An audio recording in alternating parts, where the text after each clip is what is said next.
Hello, hi, good morning, జై శ్రీరామ్ అందరికీ. ఇప్పుడు నేను ఒక వీడియో చూపిస్తానండి. దాంట్లో ఆ పర్సన్ ఏం మాట్లాడుతుంది అనేది కొంచెం జాగ్రత్తగా వినండి. వినిన తర్వాత మీకే అర్థమవుతుంది వీళ్ళంతా గొర్రెలు కాదు, కొండె గొర్రెలని. ఒకసారి వినండి. ఆ 8 గంటల ఆపరేషన్లో పొట్ట ఓపెన్ చేసిన తర్వాత డాక్టర్ గారు భయపడిపోయి తన తండ్రిని కానీ భర్తను కానీ థియేటర్ లోపలికి రమ్మన్నారు. మా డాడీ లోపలికి వచ్చినప్పటికి నా కడుపుల పేగులను ఎక్స్ప్లెయిన్ చేసి చెప్తున్నారు. 18 అడుగుల పేగుకి 14 అడుగుల పేగు కుళ్ళిపోయింది.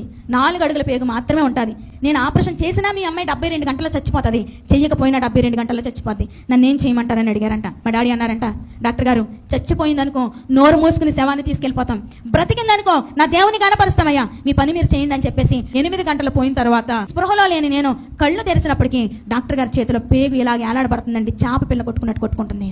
14 అడుగుల పేగు తీసేశారండి. 4 అడుగుల పేగే ఉంది, బయటికి పంపించారు. 72 గంటలు గడిచిన తర్వాత డాక్టర్ గారు వచ్చి, మీ అమ్మాయి ఎంత పెద్ద ఆపరేషన్ చేశాను కానీ ఎక్కువ కాలం బ్రతుకుతుందని అనుకుంటున్నారేమో, 4 అడుగుల పేగు ద్వారా ఆ అమ్మాయి ఏమీ తినలేదు, ఏమీ త్రాగలేదు, 3 నెలల కంటే ఎక్కువ బ్రతకదని చెప్పారంట. ఇప్పటికి దేవుడు నాకు 15 సంవత్సరాల ఆయుష్నిచ్చాడు. దేవునికి స్తోత్రం.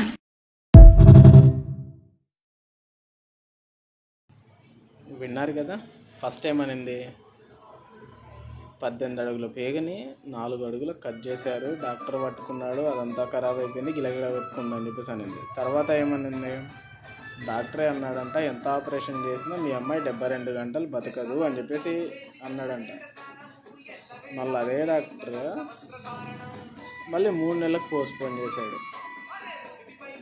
ఇది నాకు అర్థం కావట్లేదు. 72 గంటలు ఎంత ఆపరేషన్ చేసినా సరే 72 గంటలు బతకదు అన్న డాక్టర్ మళ్ళీ బయటకు వచ్చి 3 నెలల వరకు బతికిందన్నారు. ఆ 3 నెలలు కాస్త ఇప్పుడు మళ్ళీ బతికేసి ఇప్పుడు మెదడు తింటుంది.